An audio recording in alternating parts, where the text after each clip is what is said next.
हे पहा, आम्ही मेट्रो ट्रेनने निघालेलो आहोत इस्कॉन मंदिरला. जुहू चौपाटीच्या जवळच आहे इस्कॉन मंदिर. पहिल्यांदाच मेट्रो ट्रेनने प्रवास केला, खूप छान वाटले. हे पहा इस्कॉनचं मंदिर. या मंदिरात गेल्यावरती खूप छान वाटलं. गर्दी होती, पण एवढी पण गर्दी नव्हती की दर्शन नीट भेटणार नाही. मंदिराचा बाजूचा परिसर खूपच सुंदर होता. मंदिर खूप आकर्षक रेखीव काम होतं. तिथूनच जुहू चौपाटी होती. मग जुहू चौपाटीवर आम्ही गेलो. समुद्राचा मनमुराद आस्वाद घेतला. खूप मजा केली. समुद्रावर फिरलो.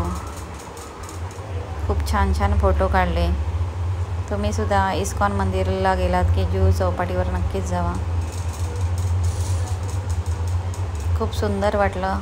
असं वाटत होतं की किती हा विशाल समुद्र आहे, या समुद्राकडे पाहतच राहावं. निसर्गाने खूप मोठी देणगी दिलेली आपली. खूप छान वाटलं मला तिथलं वातावरण. समुद्रावरती मनमुराद मस्ती करावी, मज्जा करावी आणि तसं मी केलंही. समुद्राच्या लाटांकडे पाहतच राहावं आणि आकाशातील हे जाणारं हेलिकॉप्टर तेही खूप छान वाटत होतं. त्याचं पण मी शूटिंग घेतलेलं आहे.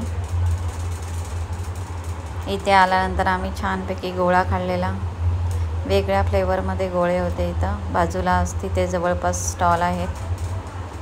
सगळे खाण्यापिण्याचे स्टॉल तिथे समुद्रापासूनच चौपाटीच्या बाजूला आहेत. सगळ्या गोष्टींचा खाण्यापिण्याचा पण आस्वाद घेतला. पण एवढंच की चौपाटीवरती खूप कचरा आणि घाण होती. हे स्वच्छतेची काळजी घेतली पाहिजे प्रशासनाने, एवढंच वाटतं मला.